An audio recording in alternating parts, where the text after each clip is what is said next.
Holy Matrimony, written by Andrew Adams and narrated by Chadwick Polson.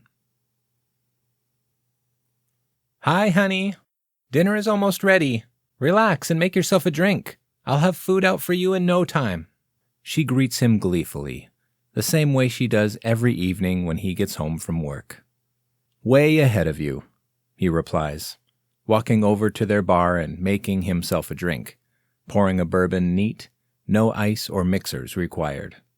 He throws the first one back, then pours another and sips it slowly while sitting down in front of the television set. It's ready, Tom. Your favorite, meatloaf. She sets the table and places his plate down at his seat first, then heads back to make her own. 6 o'clock on the dot. Right on time as usual. Smells delicious. Thanks. Betty, what would I do without you?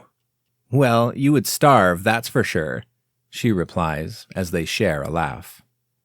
Tom finishes his plate first, then lights up a cigarette at the table. You've outdone yourself this time, Betty. That was outstanding, he commends through an exhale of smoke. Betty blushes and bows her head slightly, appreciative of the compliment, but otherwise silent. She stares at Tom, now rolling his sleeves up and undoing the top button of his shirt. He sure works hard to provide for us, she thinks to herself as he takes another long drag of his cigarette. How is she going to do it? Tom decides that after a long day today, nothing would be better than enjoying another smoke after a dinner as delicious as the one he just devoured. He deserves it, he thinks to himself. Waking up early, getting home late for 5 days straight now. He may just pour himself another drink for that matter. Tom looks over at Betty, his hard-working wife who slaves away to ensure that he is always fed and able to enjoy the pleasure of a clean house every day when he gets home from work. Taking another deep inhale to think more clearly, he struggles to decide how he is going to do it. Is there anything else I can get you, Tom? Another drink, maybe? Betty asks, staring across the table at his figure clouded by smoke. No, I think I'm just fine, sweetie. Thanks, though, he answers in an exhausted drawl. Of course, if there's anything I can do for you, just let me know, she replies, patting him on the shoulder and walking into the kitchen. Betty leans against the counter with desperation flooding her senses, knowing she can't survive another day without killing Tom. Finally, she is gone, Tom thinks to himself, now at the bar and pouring another round. He rubs his eyes with his thumb and index finger, lit cigarette hanging from his lips. This drink seems to be even more tasty while he ponders his life's biggest problems, like how is he going to kill his wife? Tom didn't take the drink from her, which is disappointing, because it would have been the easiest solution. Betty could not think of a feasible way to poison the meatloaf without even a slight risk of killing herself, which wouldn't be any good either. She pulls out an old and worn pack of cigarettes, hidden behind some pots and pans, those that are reserved for only the most special of occasions. Gas leak and a small spark? No, too messy. Betty is going to be cleaning up after dinner and doing dishes for the better part of the evening. Perhaps Tom could slip into the kitchen quietly and slit her throat from behind. No, too much blood on his hands, literally and metaphorically. What to do? He takes a big sip of bourbon, seeking for the answers to this great mystery at the bottom of his glass. Honey, I'm sorry to disturb you, but could you give me a hand in the kitchen? It will only take a minute, she summons from the doorway. Sure thing.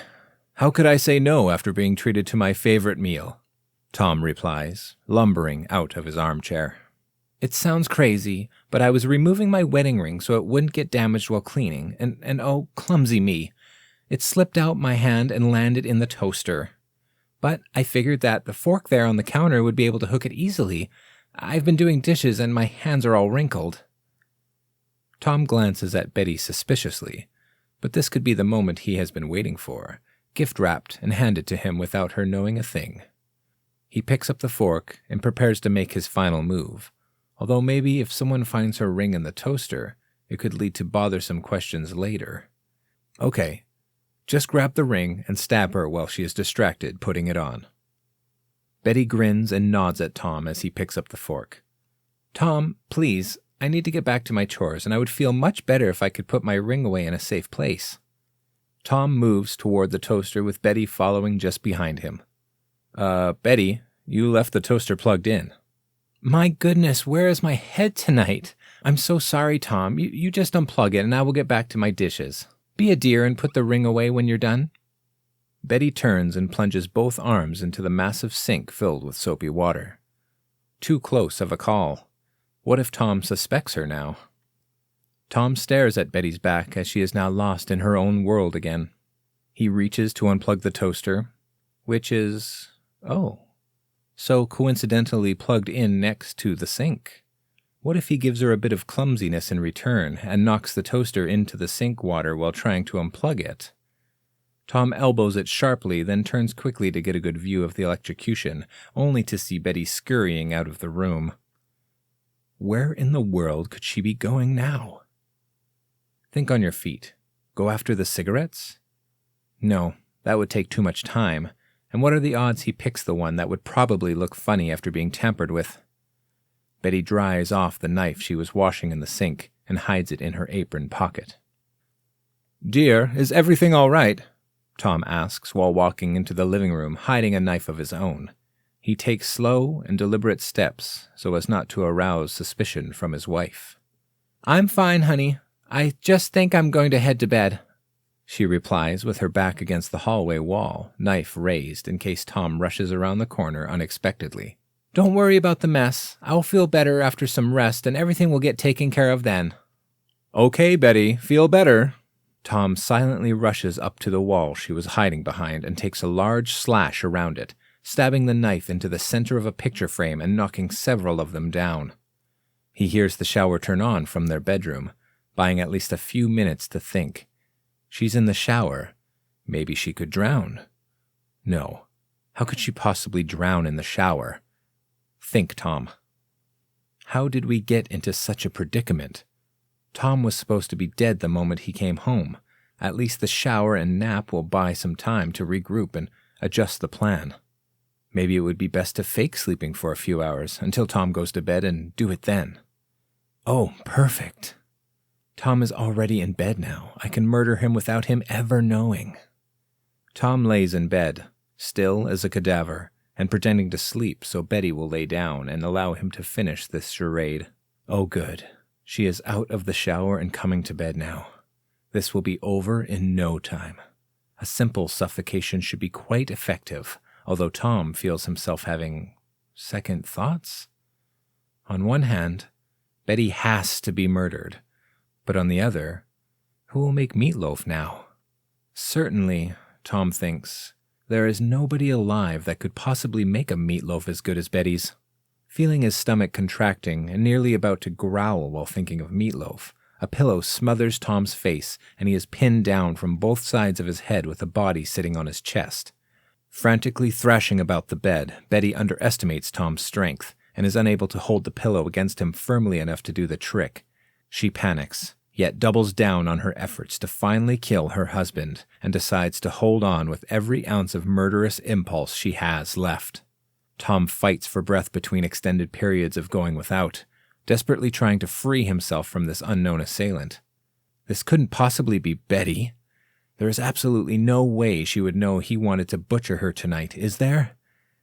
At long last, Tom gains a better grip and tosses Betty off the bed, although she is small and agile and disappears before he is able to recover. Tom checks the bedroom for any signs of a would-be murderer, then sneaks into the bathroom and flips the light on in a hurry, yet all he finds is his own face in the mirror. Betty, where are you, sweetheart? Tom walks back to his nightstand and grabs a small knife he hid there back when the events of tonight were but a fantasy. The realization that Betty may have actually been his attacker now weighs heavily on his mind. What on earth did he do to deserve that? The only other option is that Betty never actually came to bed and was murdered elsewhere in the house before the killer came to the bedroom. Except not a sound was heard. And what are the odds someone broke in to kill her on the exact night Tom finally decided to do the same? He is now sliding along the wall, knife in hand and moving at a speed so slow it makes it unclear whether or not he has moved at all. The house is silent like a graveyard at midnight. No signs of life to be heard by even the most discerning ear. Where is Betty, then? Did she flee and escape never to return? That would be awful, Tom thinks to himself. If she got away and he never gets the chance to kill her himself? How foolish. Tom cannot be physically bested. Be smarter. Betty shakily fishes out a cigarette from her hiding place before thinking better of it. There is no doubt Tom would smell the smoke instantly, he who is probably fiending for a drag about now as well. She slides the cigarette back into its pack, yet in this silent environment the sound would come off as nails on a chalkboard. Clutching their old wooden baseball bat and slumped down on the floor, Betty is primed to pounce the instant her victim enters the vicinity of the house, in the kitchen, ironically hidden in the place she has spent so much time over their nearly 10-year marriage. How could Tom not think to check for her here? How exciting has this evening been? The type of thrill Betty has been searching for, now only to be finished off with the nightcap of Tom's annihilation. Her bloodlust spills over into a maniacal laugh, which is held inside for fear of being heard. Her husband must be so confused. He probably thinks this is all a massive practical joke. Won't he be surprised? After so much waiting, the top stair finally creaks under the weight of a solid man stepping on it. Following what must be a full minute, the next stair creaks, and then the next after another minute longer. Is Tom sleepwalking or just drunk? You can never be too careful. That's the first thing to remember, Tom reminds himself. He has scoured the entire upstairs floor and has neither found as much as a simple clue nor been ambushed and murdered. Now he makes his way down to the bottom floor, taking each step with extreme caution and waiting to hear something of a giveaway. The knife in his hand is nearly attached to him in fervent anticipation of putting it to good use. There goes the creaking sound of another step conquered underneath his foot. The house remains gridlocked in death-like silence as the two predators unknowingly converge upon each other's positions with grisly intentions. Tom is nearly down the staircase now and headed for the living room, which is bordered by the kitchen where Betty is hiding. "Betty, my dear, where did you go? Come on back to bed. You know you need your beauty sleep." Tightening her grip on the baseball bat and feeling something between vitriolic rage and nervous excitement, Betty prepares to expose herself and attack. "I've been sleeping for years, honey. That's all our marriage was, a snooze." "What do you mean, was? This isn't over yet." Betty nearly jumps out of her skin at Tom's sudden appearance behind her. He crept down the hallway and snuck up on her from the back entrance. "Hiding in the kitchen? How ironic. Cooking always was your one redeeming quality." Betty lifts the bat and swings hard at Tom's head. He manages to lift his arm to block the blow, yet still takes partial impact above the right ear. "How ironic. Tom can't get himself off the floor. Must be passed out drunk again." Betty steps over Tom's torso, holding her baseball bat out to deliver the final blow as blood drips off the wooden barrel. "You must feel some comfort knowing you have already experienced death before on our wedding day, so this is nothing new." She raises the bat high above her head as Tom rapidly sits up and plunges his knife into her stomach with a final burst of adrenaline. Betty drops to her knees, lost in the shock of feeling victory slip through her fingertips, before ripping the dagger from her abdomen and plunging it into Tom's stomach, in the same location he stabbed her. They collapse together on the floor in a defeated heap. "You know, you're going to bleed out here on this floor," Tom informs her sympathetically. "I'm fine with that, as long as you do too," Betty replies. Tom manages to raise his head a few inches off the ground and stares down at his puncture wound with one eye open, then lowers his head back down into the pool of blood. "That's probably a pretty safe bet," I've been wanting to do that since the moment I said I do. I don't know why, Betty confesses, showing honesty for the first time in 10 years. Same here. I don't know why either. But I'm glad I finally did, Tom replies, mirroring Betty's truth-telling. I'm glad too. It's like a massive weight off my chest. Best day of my life, she gushes from both her mouth and stomach. Agreed. Best day of my life. Tom reaches out and grasps Betty's hand. I love you. I love you too.